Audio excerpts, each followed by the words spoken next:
Besides foresight, poor eyesight, couldn't fist fight, had to overcompensate. Learn to be clairvoyant, see around corners, read signals and warnings, interpret omens, respond accordingly to... Broadcast from later, we are exchanging weak signals of change and trying to understand their potential. A weak signal is just something that we notice, could be an event, an idea, an issue, a development, anything we suspect might be meaningfully shaping the futures of our lives and society.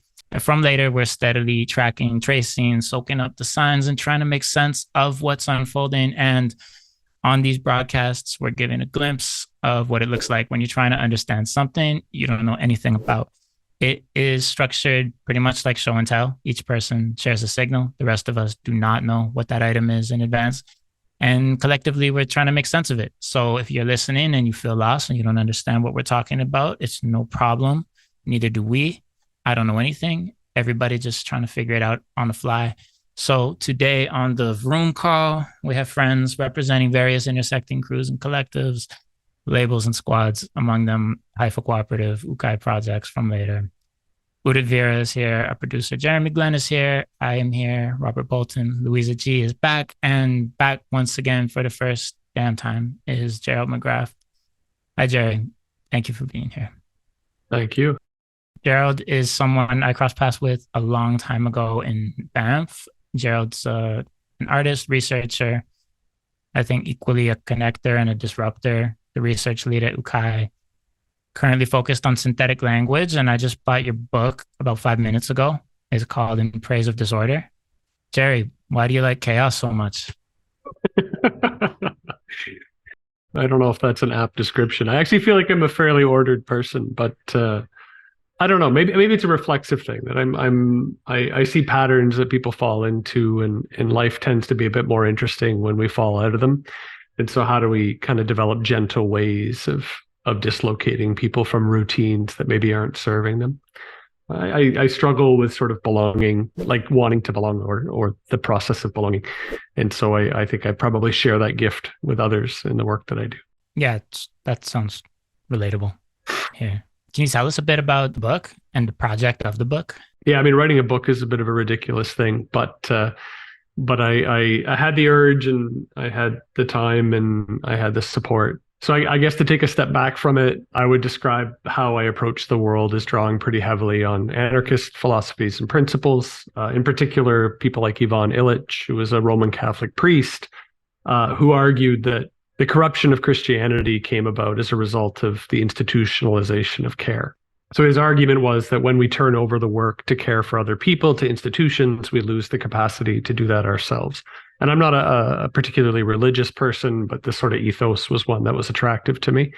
And so I was trying to figure out, like, where does that fit in the world we're in now? Because he was writing in the 70s and 80s for the most part, and he was dealing with education and healthcare and other issues. But I was curious about where we're at now. And the book is really an opportunity to explore our cultural preoccupation with order, like our desire for things to be under control, to be predictable. Maybe if the promise of a better future isn't there, then at least we have some confidence that whoever is driving the train knows what they're doing. And my belief is, just from the work that I've done, is that we actually need to develop the capacity to be in disorder, because no matter what we try to do, we're not going to stop it. And so there are certain practices that I find are useful in order to cultivate contexts of disorder where sort of awe and wonder become possible, but also as a way of benefiting from those moments of uncertainty or contingency. What are some of those practices? I mean, the obvious one for me is about interrupting. I'm a big fan of sort of systems that have particular values centered, whether explicit or implicitly, and how do we confront them with other values, other ways of knowing the world that might complicate how they operate. I'm also big on this idea of lingering, that the categories we assign to experience, we often do that reflexively. We don't think about it. We put things in buckets, good or bad, useful, not useful, beautiful or ugly. And the longer we can hold off on sort of committing to a particular path, the more likely it is we can find better categories to work in, or no categories at all. And then I'm not a traditionalist, but I like this idea of beating the bounds, which I think is probably a metaphor that many are familiar with. In parishes and parts of Europe, UK in particular, the community, the elderly and the young, they beat the perimeter of the parish property every year, just to reaffirm areas that are held in common and to sort of secure and mark out boundary lines that shouldn't be transgressed. And so I'm a fan of that as well, because there's a lot of folks that want to transgress on traditional boundaries, and we need to do the work to make sure that they can persist into the future. Is there a category breaking that has in some way, I don't know, given you any sort of like pause or aha or something like that recently in terms of the boxes that you were referring to, and, you know, putting something in one or the other? Is there a reframe of some sort, or clashing, or some kind of motion or action that took two concepts and, I don't know, interrupted the way you maybe previously saw them? I mean, yeah, it happens on the fairly regular, but I'll say one that hit me recently was, no, I guess it was a ways ago, but I was involved in supporting the response in Ukraine when the war began. And I had certain stories in my mind about what things meant and how things would go, and sort of who the heroes and who the villains might be in a particular encounter. And having to deal with sort of on the ground reality of it makes things a bit more complex in terms of people's motivations and where they're trying to get to. And particularly the division between sort of hawks and doves, because it was work that really required people that were comfortable in conflict, and then people that traditionally are called upon to respond to conflict. And moments when those groups couldn't work together ended up inevitably leading to failure, and moments where we could find some common ground to sort of discuss the field, better things happened. And so I think, like, just even an orientation towards violence or collective violence is something that I've had to think about. I'm still not obviously a fan, but there are certain positions that become useful in terms of marking out the terrain for potential action, and the absence of certain voices makes that a lot harder to do. You are also in the midst of putting together with Luisa. Now there's a carnival of algorithmic culture. Hell yes. Tell me about the goat. The goat. Carnival is like a word we all kind of know. I'm a fan of the more 15th, 16th century model of carnival, which was really about inversion of hierarchy and sort of traditional social status. It really prioritized ideas of body and ideas of consumption and defecation and procreation, you know, eating, drinking, the other thing. And it was an opportunity for people to sort of acknowledge the fact that we wear masks most of the time, and Carnival's an opportunity to take them off. Although they do that by putting on the mask, which I always found an interesting inversion. And so we're hosting a carnival in June as a part of UKAI Projects. It's the Carnival of Algorithmic Culture. And we're inviting works in that sort of decrown our algorithmic overlords in an effort to at least poke a bit of fun and have a laugh, and to sort of recenter the body and the land like that we stand on as the center of how we make sense of the world around us. I love the goat because in Greek tradition, like tragedy, the idea of tragedy comes from this word tragos. Tragos was the sacrificial goat. And they would sacrifice the goat to protect the vine so that they could have grapes and wine.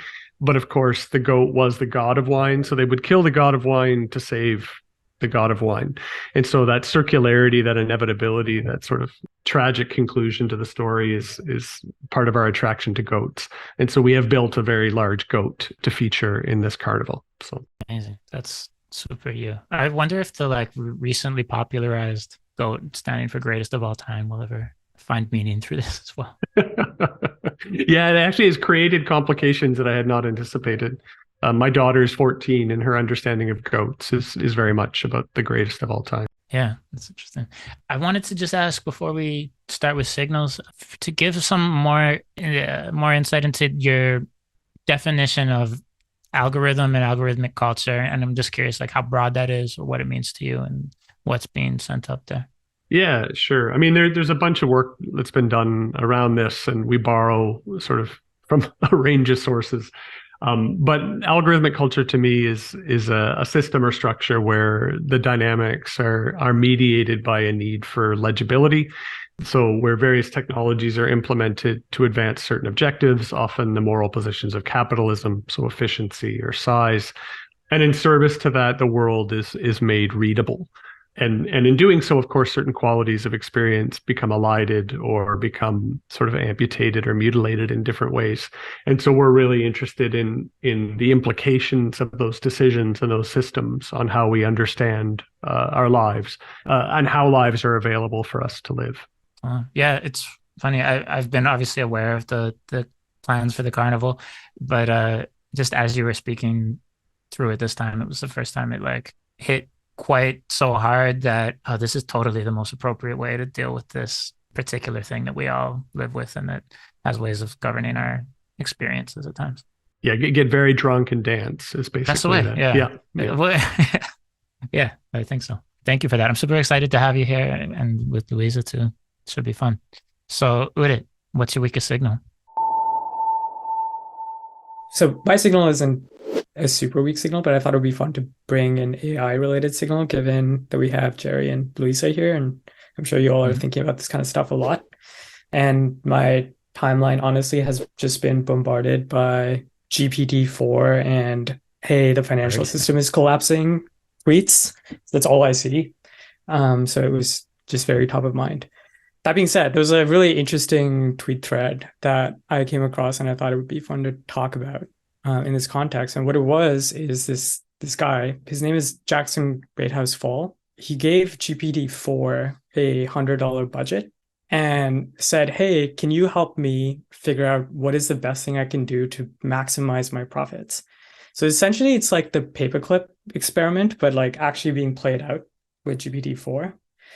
And the way he's interacting with it is he's asked GPT-4 to play a character. He calls it HustleGPT. And he's like, hey, now you're HustleGPT. Your goal is to maximize the amount of money that we have by the end of this experiment. We're starting with $100. Let's see what we can get to. I'm going to be your human liaison. Tell me what to do in the world, and I'll act on your behalf. So there's a number of things that are quite interesting about this to me. One is, it is like the paperclip experiment. The other is the way I've often thought about AI and like how people are going to work with AI is often as kind of like the AI being your kind of support entity, your counterpart, collaborator, whatever. Co-pilot is a way people have framed it in the past. Centaur is a term we've used before as well. But this is kind of like inverse, right? It's like the AI is the agent. It's like the one making the decisions, and the human is the puppet acting on its behalf. And I thought that was quite interesting. The AI GPT-4 recommended this person, Jackson Fall, set up a website for selling ecological products. It's kind of like drop shipping or affiliate marketing or something like that. I don't really know the details of it. And since then, it's actually taken a life of its own. The fact is this guy was like tweeting about this. It attracted a lot of attention, and they already have like some investors, and he's been using the tweet thread to also like run ads for other companies. So they're already generating money. So in a sense, it's become a kind of self-fulfilling prophecy, right? Like because he's doing it all in public, he's kind of animated the public to be a part of this business and make it a success, and it's becoming a real thing. So I thought that aspect of it is also kind of interesting, the sort of like hyperstition aspect of it. And the other thing I was thinking about is I was talking about this whole phenomenon with some friends recently, and someone brought up, hey, I wonder what would be more successful if instead of asking a machine algorithm, GPT-4, to direct the course of this company, if instead it was a Reddit post, you were getting like the human algorithm, right? Like people's interactions to tell you what to do. Which of these would be more successful, given the goals of the framing of this initiative? And I thought that was a really interesting question, just like thinking about the possibilities with the machine versus a human network. And yeah, I wanted to bring that to the table here and see what you all thought. And for me, I was actually thinking that probably the Reddit experiment would have been more successful because it actually adds more fuel to the sort of like hyperstition fire, because it becomes more of a multiplayer activity as opposed to let's watch GPT-4 produce a successful business. And yeah, I've just been thinking about that a lot in the last couple of days since I saw this tweet. What do you all think? I like the way you're framing it as like this crowd versus bot, Crowd versus bot. or whatever. Yeah, that's cool. I don't know. There's something in what you're saying about just like the amplification effect, I guess, of also of algorithmic culture, I guess, of using the media platforms that we use and everything that's automated in its own way, obviously. Yeah, there's some interesting comparisons to like in this to I think to wrap my head around about like how similar these things actually can be. What do others think? Do you have any plans to replicate this for your own business? Honestly, one of the things I was thinking about is the sort of like crowdsource strategy model is something that we're kind of seeing happening already. I think some of the ways, for example, Elon runs Twitter, for example, it is that, right? He's like, it is hyperstition. It is like him talking out loud about what he might do, getting people kind of excited about it in public, and getting the algorithm fueling the momentum behind his business, right? So it's already kind of happening. The part that I'm missing is like, how does like a preset model, like a network that's a large language model, like affect this? Or in what way does it affect it? That's what I've been thinking about in this situation. I'm curious like how different like it is for chat to do this versus like existing algorithms that are invisible. Like you don't have this like interface with it, because I saw like a tweet on, I guess, like a case study on some Fort Lauderdale auto shop that blew up by using this like cat template on TikTok, and it was like raking in followers, like millions of followers, and it just like has this cult following only because they use this like very timely template and then like a very platform appropriate joke that everyone like buys into. But again, it's like playing on the algorithm of like what's trending and what has like the potential of like getting everyone sucked into it and following the development of the story. Yeah, it's interesting. The two categories of information that I think can really attract people's attention are like extremely timely information, like really novel, really new, and extremely like classic sort of timeless information, right? Those two categories, the timely and the timeless, are like what can really attract people's attention, right? ChatGPT or like a large language model, I think would have a really hard time with the timely aspect of creating content, right? Like in the sense that it's closed off from the world in a sense, right? It's pre-recorded. It's been trained on information from the past. It can never really generate something novel that's going to really like pull on human emotions and get people attracted to it. On the other hand, I think the sort of like classic information or like the timeless aspect of it is something that potentially could do. But again, it's been trained on like a corpus of human information generated only in the last sort of X years or whatever. And I don't think it could ever like really present that information in a new novel way. I don't know where I was going with that. Well, novel versus timeless is my interpretation of where you might have been going. You can apply something that's like a timeless heuristic or something like that to like how you should do whatever, start a business, spend $100, buy stocks, or, you know, whatever it might be. And you can also like observe what's going on in the markets or whatever, you know, or what's becoming popular and the prices of something that you might arbitrage or, you know, whatever. And that could be very much the novel.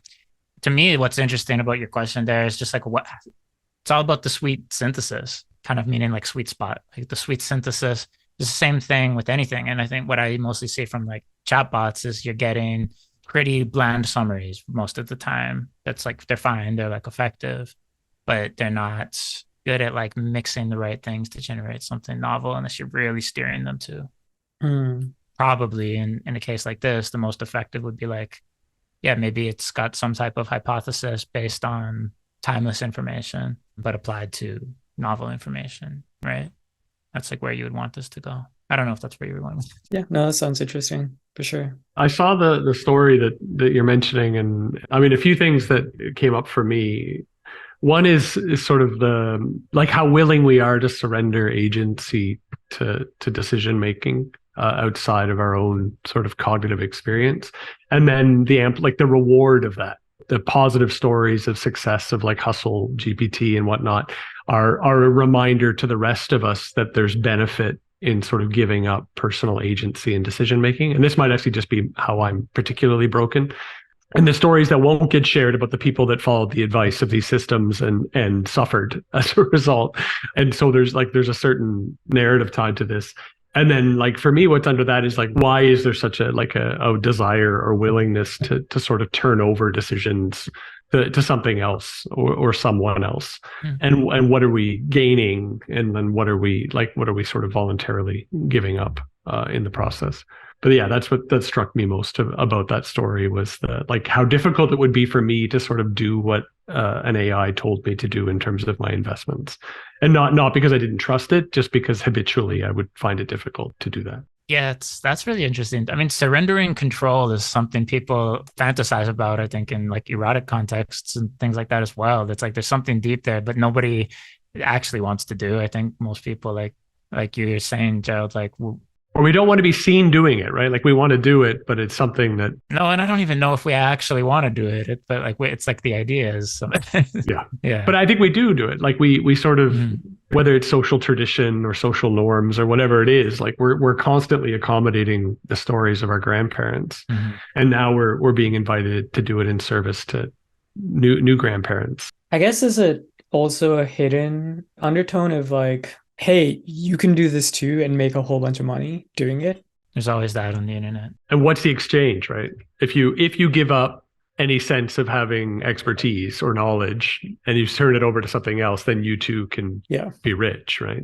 Right. And you mentioned Elon Musk as well, right? Like I don't think he hides the fact that he's driven by public response. I think Ford is the same, right? So I don't know. Like, I think there's like a level of performance and like popularity or celebrity culture that goes into like inserting yourself into, okay, now like I'm gonna let this robot puppet me, or like I'm gonna do this thing that nobody wants to do publicly and fail.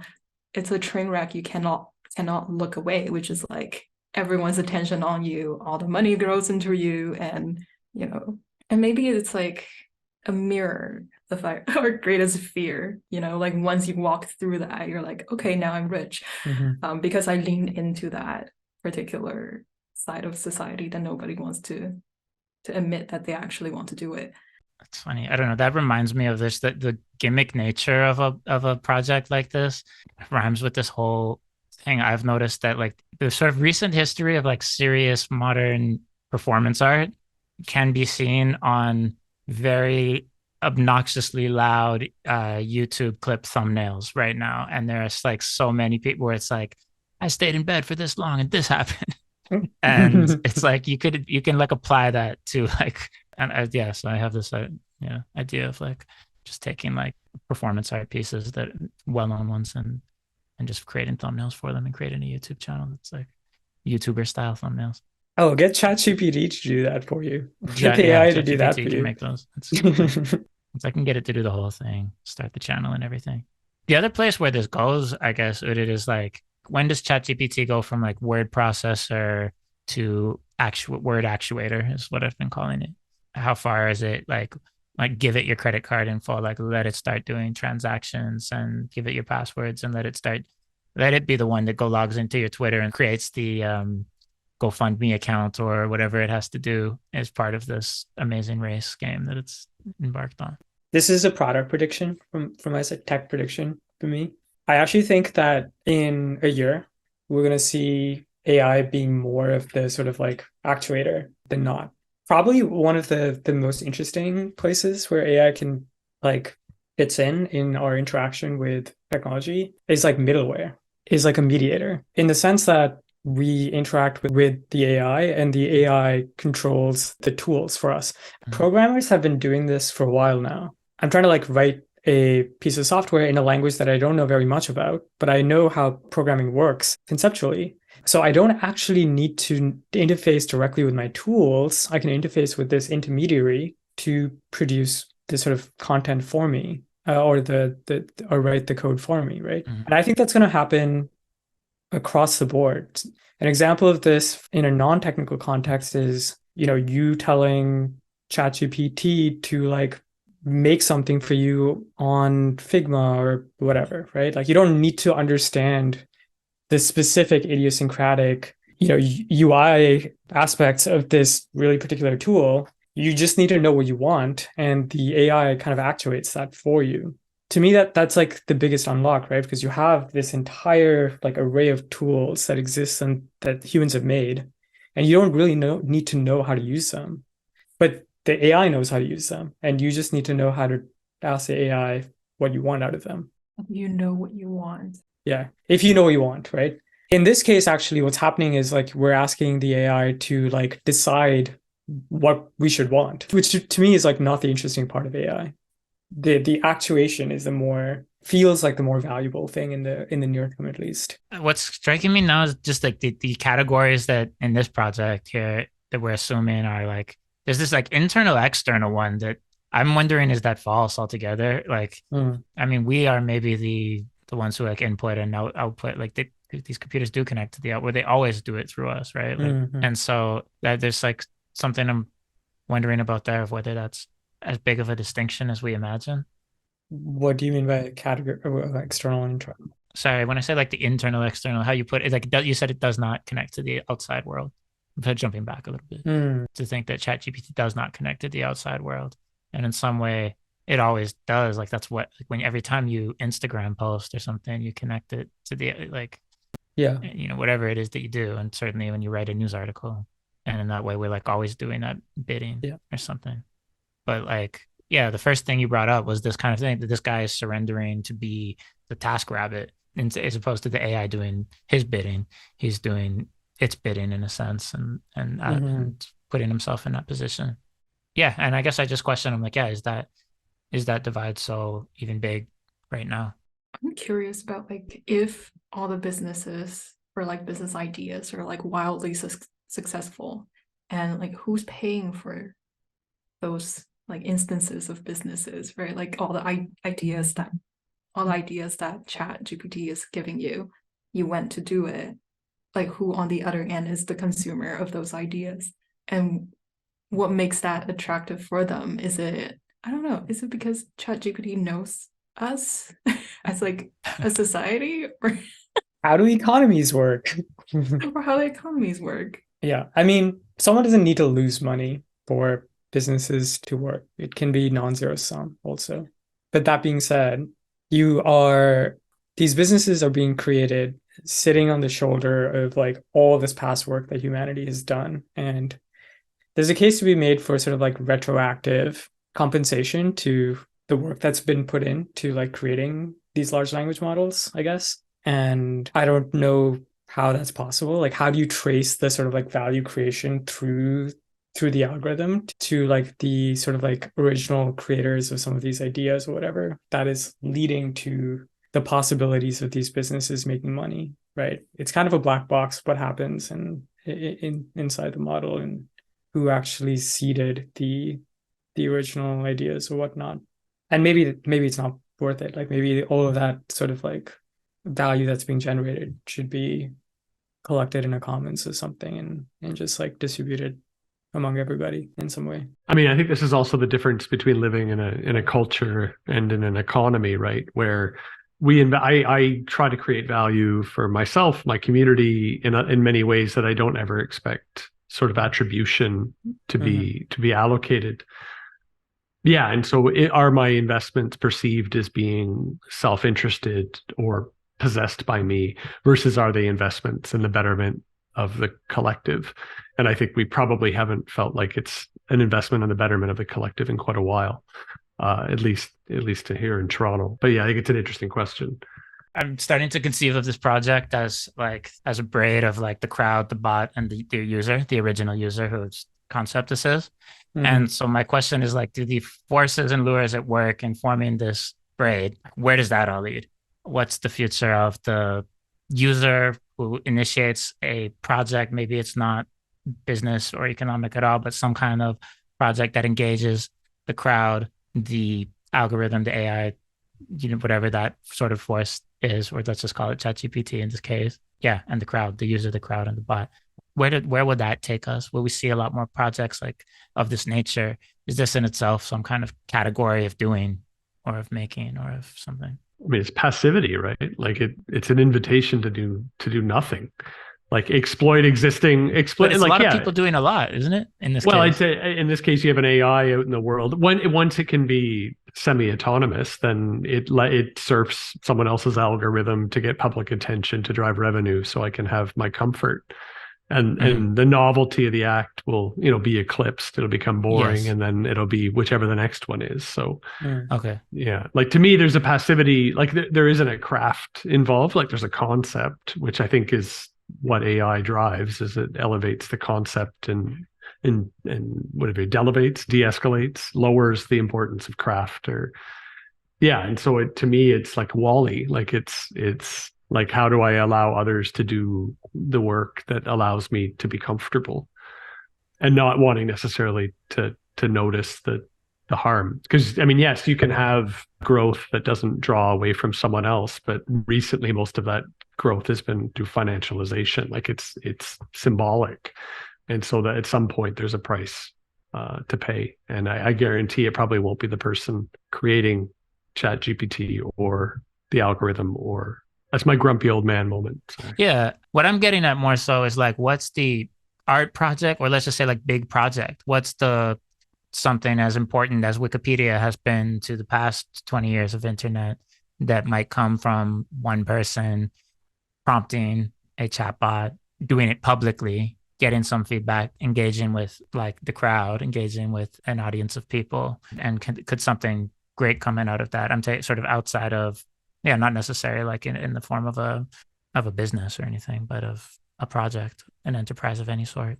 I mean, to me, it seems inevitable, actually. It seems like we're like trying to merge two of like the biggest phenomena of the last few years together, which is like social media and AI. How do you take the network and how do you take AI and bring them together? So something like Twitch plays ChatGPT is going to happen, where like you have like all the crowd playing ChatGPT together in some way. Jerrold mentioned a really good example. What was that one?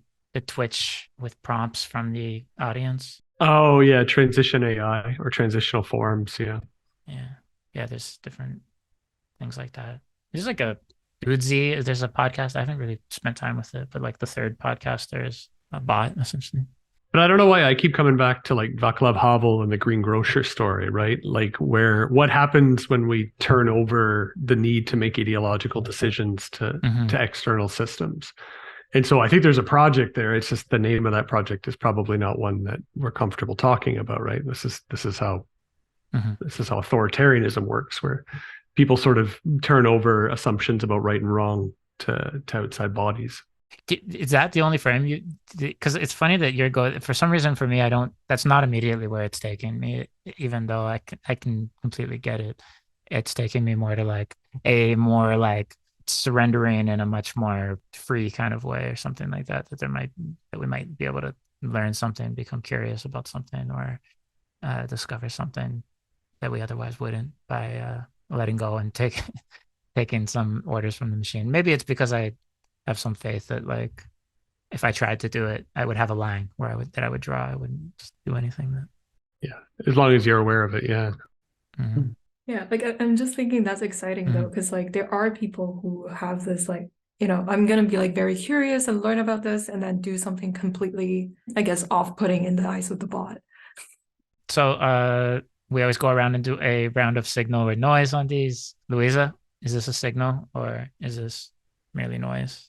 The particular instance is probably noise, but this conversation is signal. It's almost always the answer in this show. You said it better than we usually do. Jerrold, what do you think? Signal or noise, and why? I'm not sure if I understand the distinction. Yeah, it's a joke distinction, but you can answer it.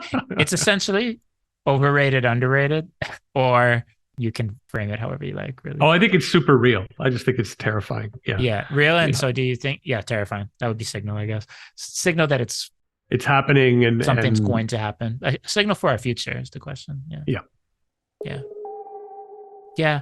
I'm more in the Luisa camp. I'll say noise. I think most of the signals came from our imagination rather than the project itself. Luisa, what's your weakest signal? I feel like our boy Elon has been getting is and will be getting a lot of screen time, because this is also tangentially about it's Starlink. So I was reading on the internet that swarms of satellites, constellations that are actively obscuring, I guess, our views into the universe. And because a lot of these instruments to kind of intercept, I guess, light from other planets or star systems needs to be very sensitive, a lot of times a mishap from the solar panels of the satellites, you can just fry the sensor of kind of the instruments that are set out to view the outer universe from Earth. So in a sense, our kind of viewing of the stars that shaped our cultures or stories or myth are being obscured by the technologies that we use every single day. And more telecommunication satellites are just being launched without, I guess, any sense of respect to the sky that we all share. And I feel the loss both in losing kind of this poetic viewing of the stars, and also losing this ways of creating myth in our lives and replacing it with creating more and more stuff and launching it into the sky. So yeah, that's my weak signal. The signal is the noise in this case. So swarms of satellites are essentially frying our ability from other instruments to look into the cosmos. That's the gist, yeah? And when you say actively, it means they're intentionally trying to block it, or they're just in motion? No, they're just in motion. They're not I don't know if satellites have intentions, but I guess the example that I read is when you take one picture, there's 19 light streaks in one image, kind of just obscuring your views. And in the odd occasion, frying sensors of photographic instruments. In my own experience, just this last year during COVID is the first time where I was oh my God, there is a satellite going on top of me every few seconds, or but at least a few every minute, and seems like things have really changed anecdotally. Yeah, and on that note, the same article also kind of gave examples of why this is dangerous in a sense, because it interferes with algorithms that were coded to detect asteroids and meteoroids coming to the Earth. So it's dangerous to turn off the alarm, but it's a sounding alarm every single time it sees a satellite. I really didn't think we would do to the sky what we did to the ocean so quickly as a species. You got no faith in us. You got no. We can wreck stuff faster than I thought we had so much more time for the sky before we polluted the fuck out of it. A few years back, I got to go to one of the 3 dark sky spots in the world. Cool. And I remember, there was a Guinness involved, but I stepped out of the car and looked, and I actually fell over. I was just so, yeah. I think it's one of those things where thankfully my daughter will have never experienced what that looks like, and so she won't know what she's lost. Right. What was that spot? It's near. It's on the west coast of Ireland, so it's about an hour and a half east of Cork. In Star Wars, Okay. where Luke is on that big island and he's meditating. For anyone who's seen that, that's where it is. That's the spot. That's not why I was there, but that's where it was. And the other 2 are in Africa, and they're tourist destinations. This is the other problem, right? So. Wait, so what does it mean to be a dark sky spot? There are strict laws in place, and it's through UNESCO. I think the UN is involved, but they're essentially banned from having outdoor lighting or anything that would obscure it. Yeah. And there are historical sites where sky viewing is quite good, and so they've just decided to preserve them. I find it so curious in the way that we are so reliant on satellites nowadays, but in, I guess, the before times, people used to look into the stars for navigation, for stories, for storing stories, and to tell stories about what's going to happen this year because the stars are aligned a certain way. And right now it's all pseudoscience, but But still, like, it was really interesting to kind of just like being able to walk out and be like, hey, like, look at these stars. They're in this certain pattern. And then we are like telling stories about it and create these like rituals and gatherings.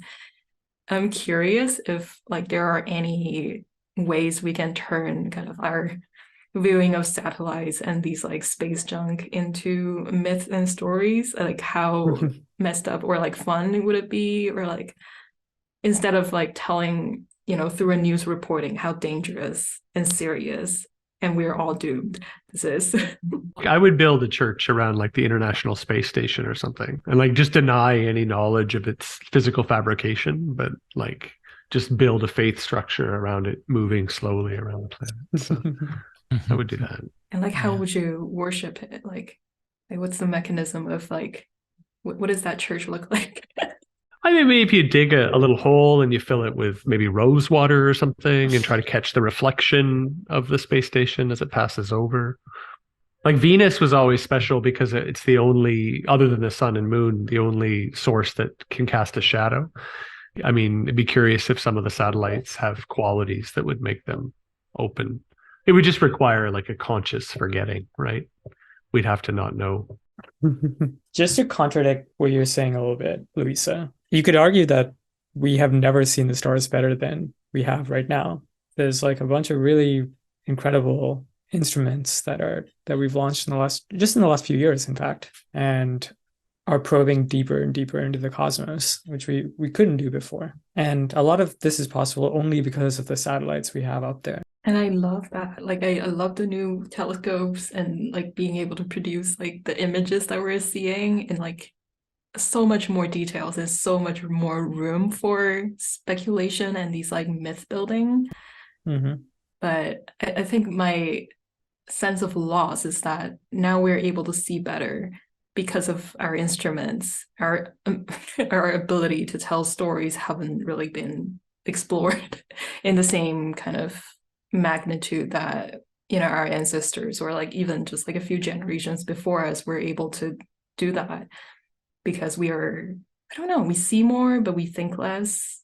I don't know. I think like some of the sci-fi that we're getting in the last few years, like what are the myths we're telling about the cosmos right now? It's like dark matter, you know, and like black holes. Like what was like the big like space movie in the last like decade? The black holes. Interstellar, yeah. Interstellar, right?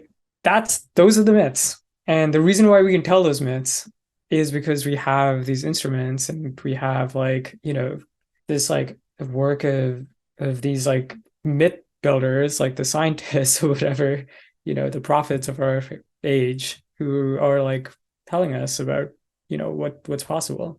It's the same thing, I think. I don't know, like the overemphasis on the human story is where I'm getting, and I think the otherness of like seeing outside of our own constellations and like not being like what are the organisms like how do we see them hasn't changed. Like as far as like myth building and like this scale of the universe goes, like we still see aliens as aliens, and but now we see more, right? Like we have so much more viewing into the universe. You're lamenting the loss of mystery. Is if I'm hearing that correctly? Is that the point you're making? I'm not like sad about it. I'm just like, oh, like there's so much potential. Like what other ways can we tell the stories of the universe now that we know more? Right. Instead of glorifying one avenues of telling that story. Like I love Interstellar as like from the storytelling standpoint, like, and also just seeing. Well, you could replace Interstellar with like your style of like of fiction, right? The reason why I picked Interstellar. Yeah, I don't think it's about fiction. I think it's like what more truth can you tell through like a poetic way? Or what more truth can you tell without kind of this overemphasis on a very particular human story arc? And and I also particularly enjoy the space station church. I mean, it could be true, right? Like if you come to this world knowing that it's not knowing that it's a space station, and you just observe this thing that comes across your night sky, and you're like, what is this? Who put it there? And I feel like birds do that. I think one of the challenges is that I mean, yes, we can have an enchanted relationship with the night sky, but there's no shortage of people that will tell us we're wrong. And so I think part of the worry is that like scientific rationality can undermine, like people complain about superhero movies being unrealistic in their physics or their technology. I mean, they're not concerned about people flying or shooting lasers from their eyes, but and so I think that the sort of the spaces to be wrong are less available, and if you do, you have to keep it very secret, right? Like it's I think it's cults or be the sort of the wave that we're riding right now, because it's not safe to be wrong in public, and so that I think that makes pursuit of mystery more challenging. Like I love Three Body Problem. Yeah. And that a great series, but he was extremely rigorous in the science, right? Because he was really worried about being accused of bad science. And in some cases that led to elements of the story being bad, like maybe spend a bit of more time learning to write women and less time worried about the physics of like deep space travel. Anyway, just to say, like, yeah, I think that the desire to sort of connect to the night sky is mediated by a culture that doesn't have a lot of patience for it. So yeah, there's a lot in what you said that's interesting to me. I mean, one is that what we're doing right now, the whole point of it is sort of permission to be wrong in public. And yet there is always this a bit of uneasiness. We're on camera, maybe going to be wrong in public. Like there's still a carefulness from all of us. And I think that's one of the things of our time that we'll look back on as being just barbaric. I'm down to start the space cult. Yeah, let's not saying that we should, but it sounds interesting. Luisa, you're the signal for me right now, in that like the desire that you're having around this is like the thing that I'm trying to fully grasp, that it's like you're asking for a certain like flavor of mythology that has, correct me if I'm wrong, flavor of mythology that feels more like the constellations and astrology of the past, but is synced to sort of our current technology and space junk or the current like science, but that does not feel maybe so much like Star Wars, does not feel so much like, you know, some science fiction, but it feels a little bit more like the gods and myths of the past. Is there like some kind of like synthesis that is like yet to happen, I guess, in our fiction and how we are imagining mythology? I think Co-Star is kind of like that. Yeah, well, and also just like plug shameless, Carnival is happening. Yeah, like exactly. People are seeking that, and I think a lot of people fall into very like predatory situations because they want truth and they want it in a way that they're not shamed for it, and oftentimes they fall into like heavy like cults and authoritarian regimes, and kind of because that's easy. Like I guess once you're trapped in a very difficult situation, anything that's different looks good. So providing new ways of like building your own myth, building your own stories, and seeing these like hard to comprehend systems as something that you can like influence or have like a tangible outcome from your stories. Building these like weird little creatures that will like worship this church of space station, like that sounds pretty fun. Mm-hmm. I don't know where this is going, but what makes me think, like, I'm trying to imagine a world in which like my desire to have an unobstructed view of the stars is as valid as someone else's desire, you know, to order pizza quickly. And unfortunately they're not. Like they're not even weighed on it. They're not even transversal. Like they don't intersect at any point. And so I'm curious about what is necessary to be in a world in which harder to justify or harder to sort of assemble acceptable evidence around ideas can be weighed comparably. And I think it's our fear of religion, right? Like I think we've sort of baby and bathwater. But yeah. Are you saying you want to live in a world where you can want to have this view of the night sky while eating the pizza that you just seamlessly ordered? I think I would like that conversation to be had, right? Like, why do you want a clear night sky? Because I can assemble constellations and make meaning of my brief time on this planet. in why do you want to obstruct the sky? Well, quick pizza. And, and I think the second will get weighed more. It fits into the systems that will measure more easily than the first. And so I have to pretend that it's another reason, and then I can have my mythology back. Wait, so the second pizza is like shame. You get shamed for wanting pizza for sacrificing the night sky? Yeah, I think that's what we need. A culture of abuse. Like anyone who prioritizes efficiency should be scolded. No. Yeah, it made me think of just when, why, how we decide about preservation and conservation. And usually, I guess the answer to that is like once we've already learned the lesson several times that we've lost something that we wanted to keep, and that's when we start to rally around those things. I'm sure there's plenty of people doing a lot of work, and I mean, we have had for a long time phrases like light pollution and so on, but something's changed more recently, and I'm sure there's lots of calls for preservation of the night sky, but that's part of that trade-off. I think we also have lost our capacity for trespass. And so like violating those boundaries come with potential harms that are much greater than they used to be. You're right about that. Yeah. So can you unpack how that applies to this situation? I'm not sure if I follow. Like trespass has always been a way of sort of combating enclosure and making the night sky available only to commerce. There are ways that you could intervene artistically or creatively to draw attention to that, but most of them would get you arrested, and if you were in the wrong situation, potentially shot. Right. And so testing the boundaries of that enclosure becomes much more hazardous than it has been. Totally. My mind was kind of going there actually when you were talking, and one of the things I was thinking about is like, oh yeah, there's like literally no way to mount an intervention here. Like how do you hold a strike in the sky, right? And like prevent satellites from being in a space. You could have like a dark sky moment somewhere as like an intervention. You couldn't do that. So part of it is just like the economic costs for mounting an intervention is just impossible. You could send a weather balloon over. That's what was happening. The Chinese weather balloons was just a bunch of artists. Yep. Striking against satellites. But it does draw attention to what's going on above us. Like people were looking up more for a brief period of time. I wonder if a cult is also a solution. Like why not a cult that worships Starlink satellites?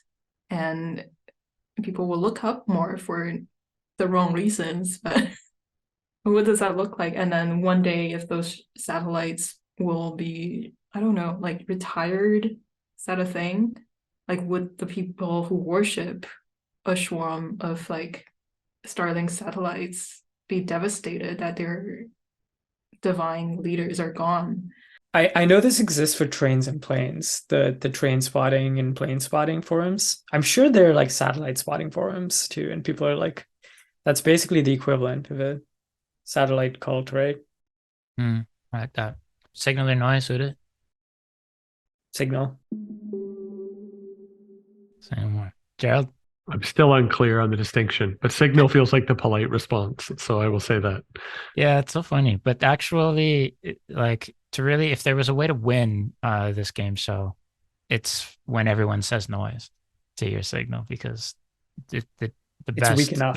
The weakest signal is the one that none of your colleagues take seriously. So, but yeah, it's funny. It does seem like the polite one. So I'll say noise. It is noise. So Jerrold, what's your weakest signal? I'm apparently 10 years old, so I actually brought show and tell items to share. We'll see how this works with the background. You can see these. So these are Funko Pops from Twin Peaks. We have Agent Cooper, and then we have Laura Palmer. For those unaware, Twin Peaks was a television program that was very prominent in 89 and 90. David Lynch was one of the show's creators and directed many of the episodes. And recently, I've noticed a revived interest in Twin Peaks partly due to the Twin Peaks return, which was a fantastic piece of television for those who haven't watched it.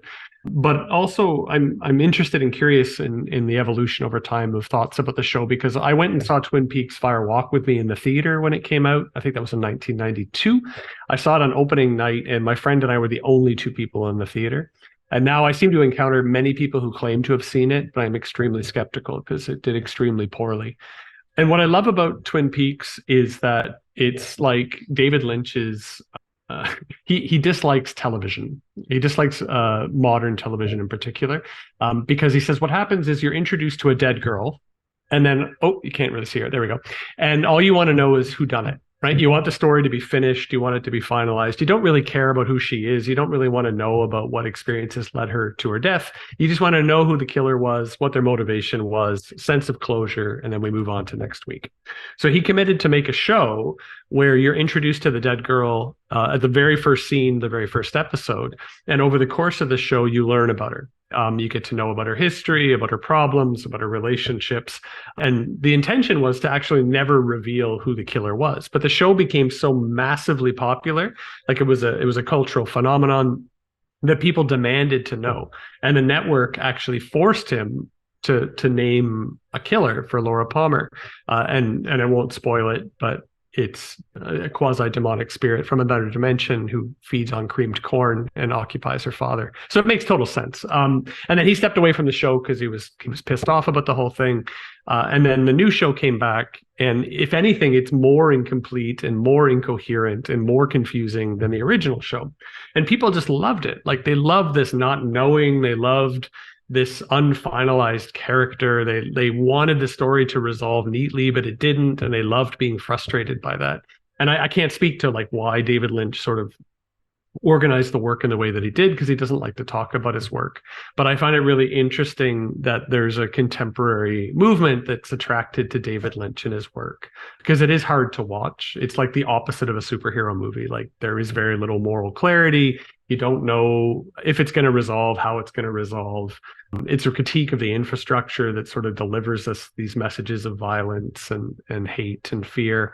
And it's a nostalgia for the 50s in a way that is kind of unsettling to see how many young people are actually interested in it.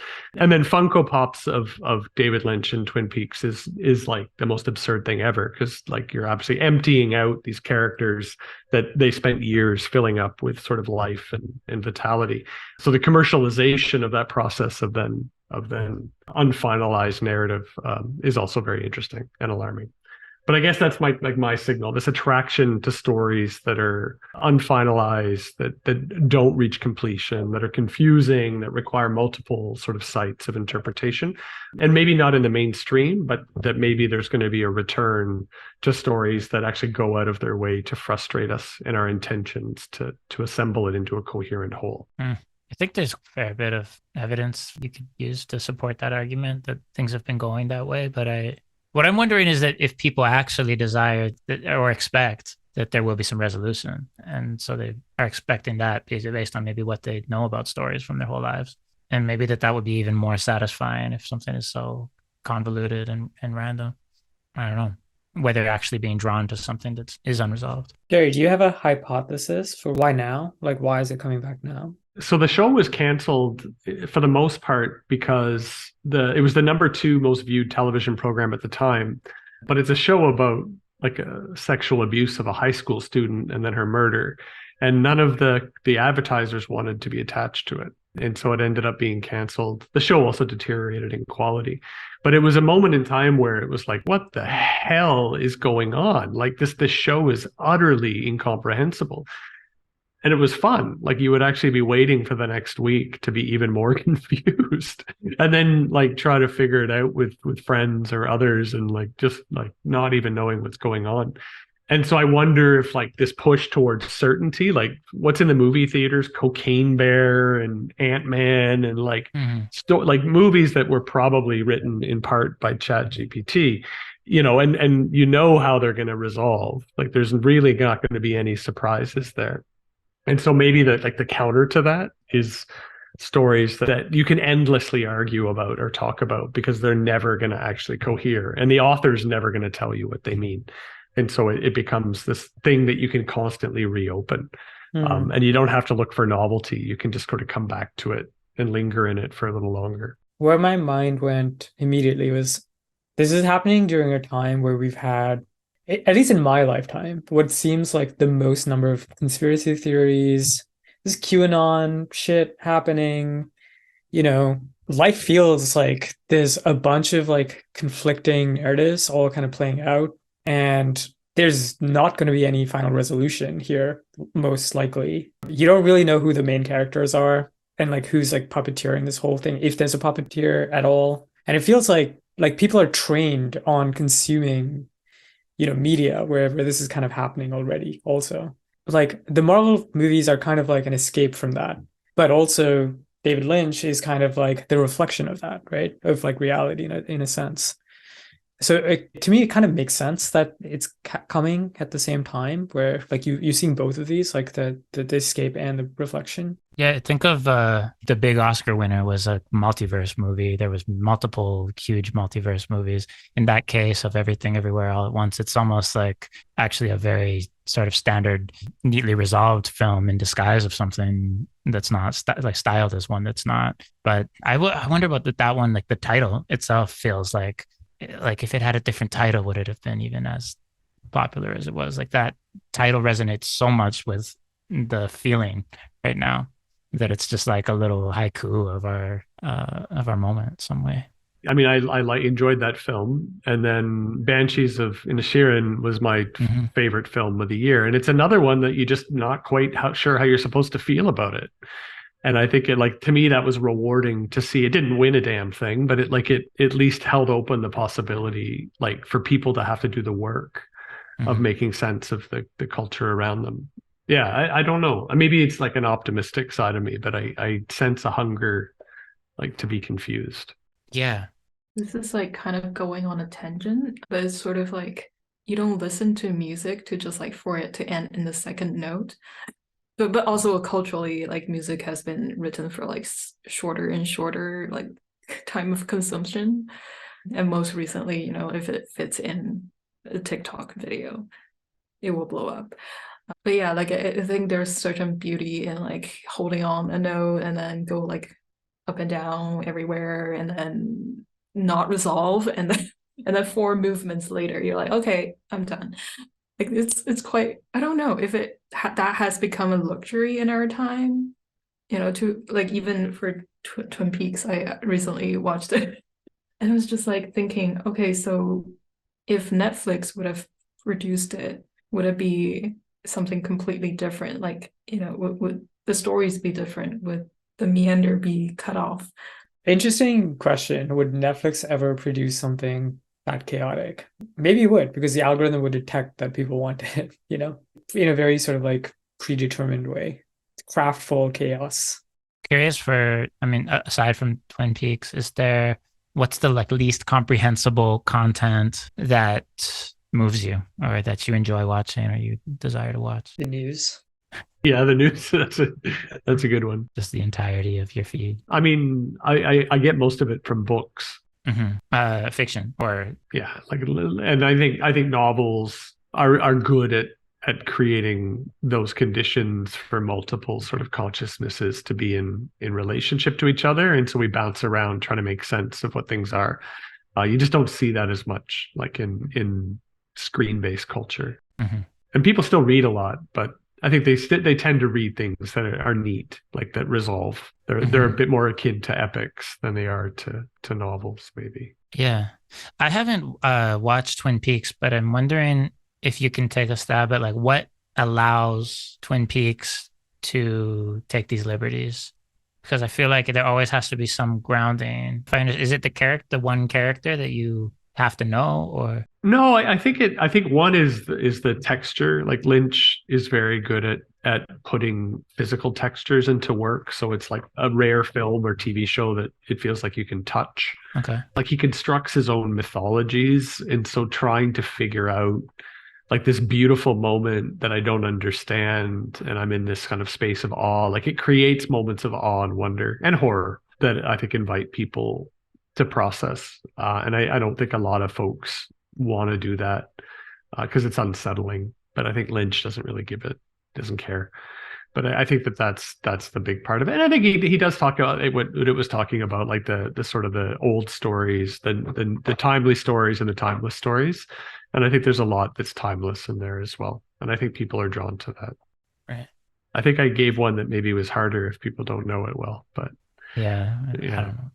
don't know. But that was my sort of signal for the day.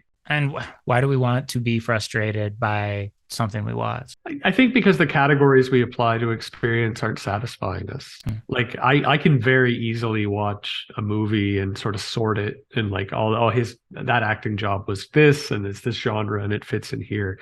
But I don't know that those categories are actually making me love my life anymore. And so I think anything that sort of asks us to rework our categories are going to be sought out, whether it's in music or in fiction or in anything, because I just don't think our way of knowing the world right now is doing a particularly good job of making people happy. And so frustration at least is an invitation to figure out other categories. Like, I don't like this, but why?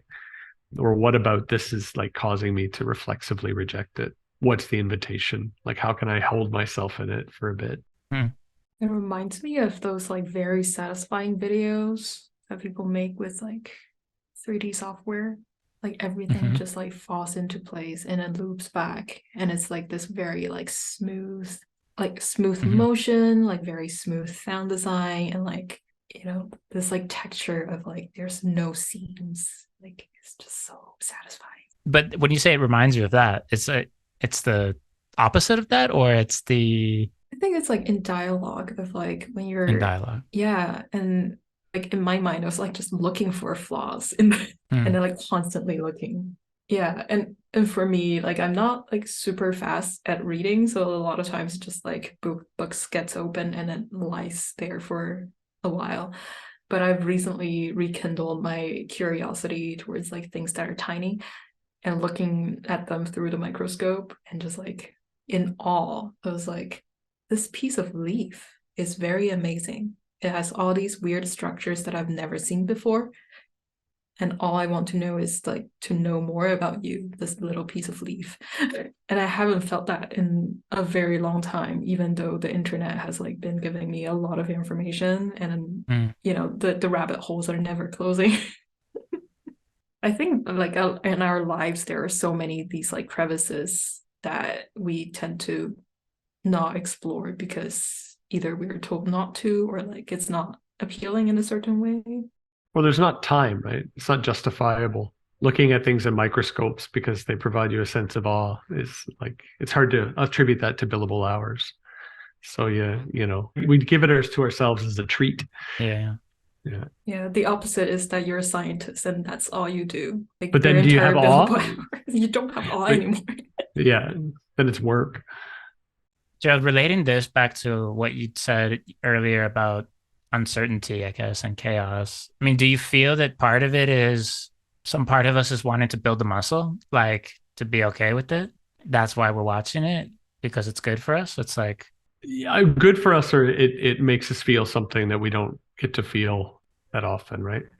Well, the way that, I mean, many types of stressors are like that are kind of, that don't feel good at the moment, but they do feel good and feel good for you. Yeah. And we've tended to try to get rid of as many of those points of friction or interruption in the world as possible, right? Or we categorize them very quickly, right? Like you have an encounter with someone who's in a mental health crisis or something, and it's very easy to sort of just to put that away, right? Like that's someone else's job, or like, yeah. And so I do think that that's part of it, that we're hungry for awe.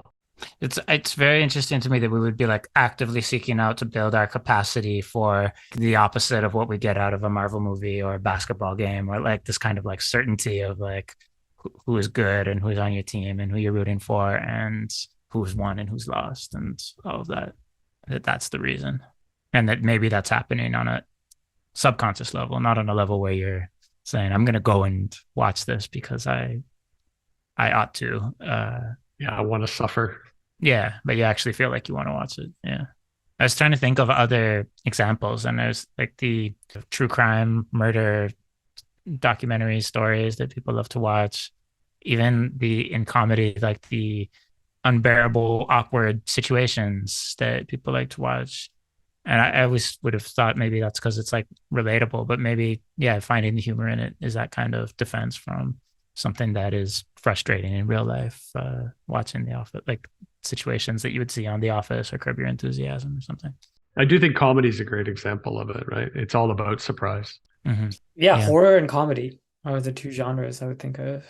And drug use. Like I do think some recreational drug use is tied to the desire for an experience of derangement.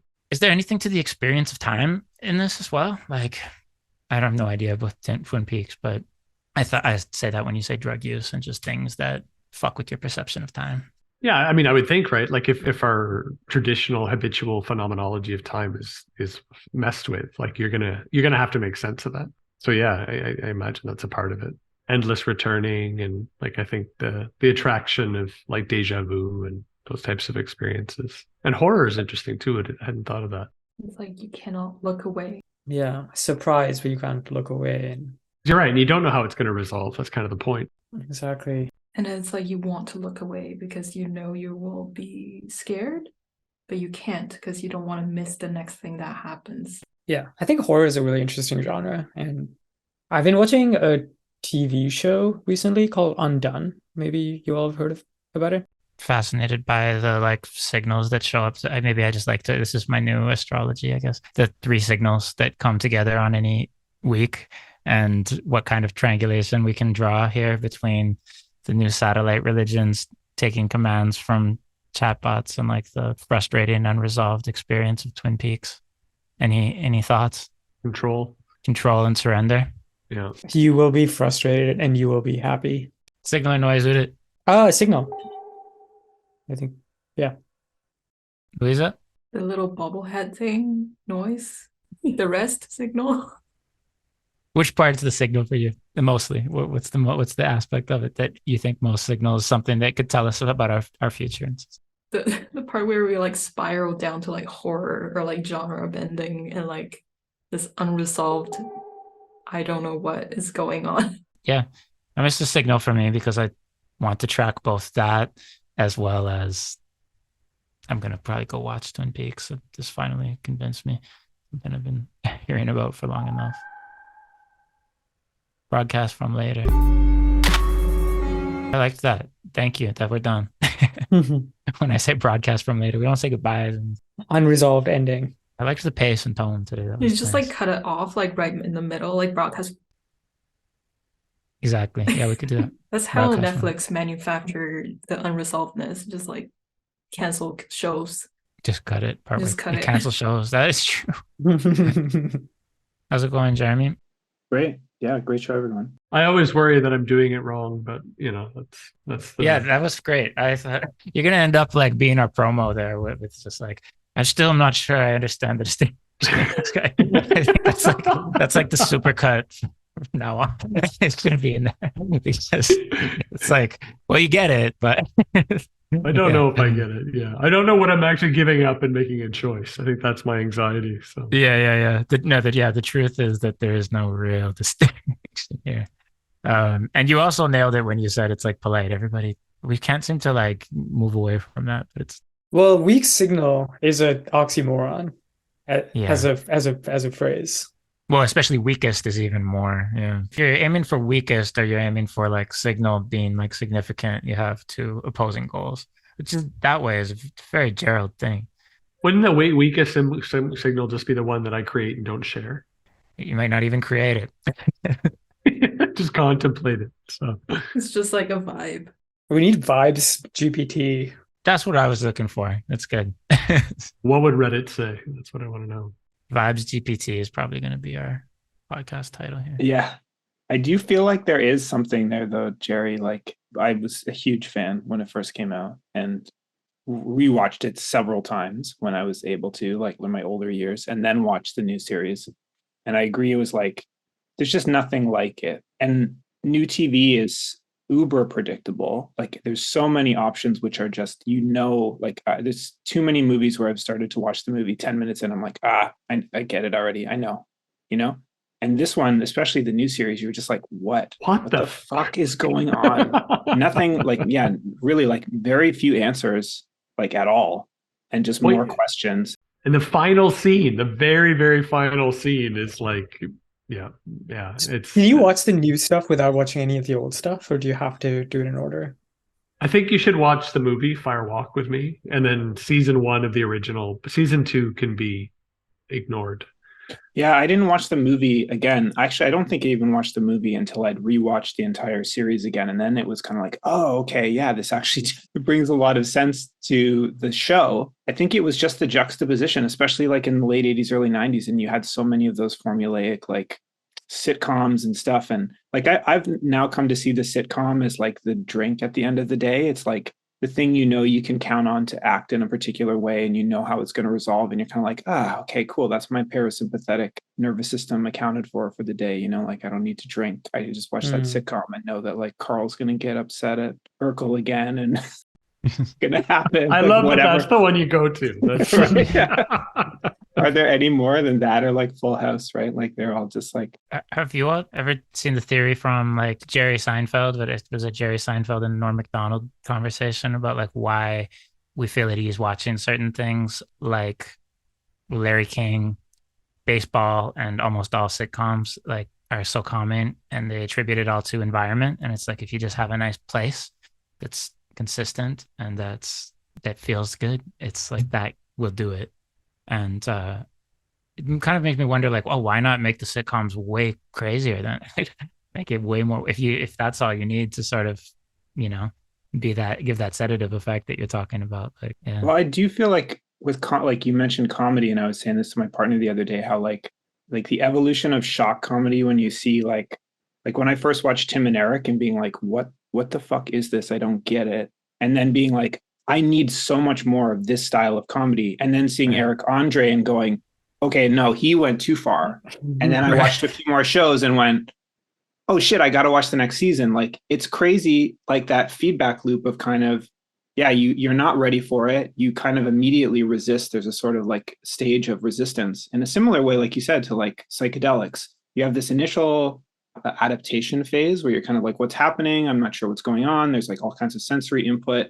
I've got to reacclimatize myself to this comedy environment, which is now like new and more intense. And, you know, there's lots of things happening.